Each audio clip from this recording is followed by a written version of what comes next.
আসসালামু আলাইকুম। কেমন আছেন সবাই? ঘুরতে বের হয়ে গেলাম শহরের দিকে।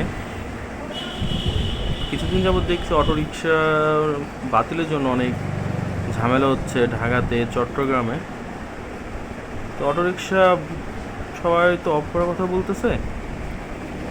আসলে কি, সব রিক্সাওয়ালাও খারাপ হয় না, আর সবাই ভালোও হয় না। অনেকের চালানো অনেক খারাপ হয়। ঘুরে ফিরে সবাই তো ফ্যামিলি আছে, কারণ এটা অফ করে দিলে অনেক মানুষ হুট করে বেকার হয়ে যাবে, তাদের ফ্যামিলি চালানো, সব খরচ চালানো কেমন যেন একটু কষ্টকর হয়ে যাবে। তো আমার মনে হয় যে সবাইকে মানে সব কিছু বাদ না দিয়ে একটা লিমিটেশনের মধ্যে নিয়ে আসা উচিত। আর সবচেয়ে আগে এই যে অটোগুলো আছে এগুলো তো এক্সপোর্ট করে অফ করলে তার কেউ কিনতে পারবে না, তাই না? তো সেগুলো আগে ওই যাতে কেউ ইম্পোর্ট করতে না পারে সেই দিকে খেয়াল রাখতে হবে। সরকার নিজের জন্য তো, ইনকামের জন্য তো নিয়ে আসে। এখন এগুলা কেউ যদি ব্যবহার করে তখন সেটা নিষিদ্ধ করা শুরু হয়ে যায়। তো সব দিকে খেয়াল রাখতে হবে, আর নিজেদের খুব সাবধানে বাইক চালাইতে হবে। আর কি বলবো, অনেক সময় সাবধানে বাইক চালায়ও কোনো কিছু মানে হয় না। হুট করে কোথা থেকে এসে ঘুরায় ফেলবে, বা এসে ব্রেক করলো, বা এসে লাগাই দিল, এইরকমই হয় আর কি। যাই হোক, এগুলো আমরা বাদ দিই।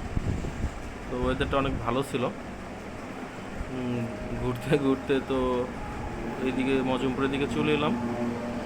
তো ওই বাড়িতে দেখি ডিসি কোর্টের ওইদিকে যাব, দেখি ওইদিকে কী অবস্থা। আচ্ছা, একটু ভিড় মনে হচ্ছে,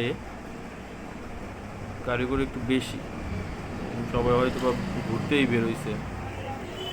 এদিক তো একটু ঠান্ডা ঠান্ডা, রোদও নেই, বৃষ্টি হয়েছে। আমি নতুন এই ফার্স্ট ভিডিও করতেছি, যে অনেক সময় অনেক কথাবার্তা ভুল হয়ে যায়, এগুলো আপনারা মাইন্ড করবেন না। আর বেশিরভাগই হয়তো আমরা কুষ্টিয়াতেই থাকি।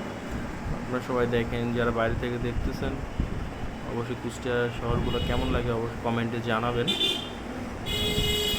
আর যদি কখনো কেউ ঘুরতে আসেন অবশ্যই আমাকে নক দিবেন। কুষ্টিয়াতে কুষ্টিয়া ঘোরার অনেক সুন্দর সুন্দর জায়গা আছে যারা বাড়ি থেকে আসে। আচ্ছা, আজকে পর্যন্ত কি, বাই। পরে কথা দেখা হবে আবার নতুন ভিডিওতে।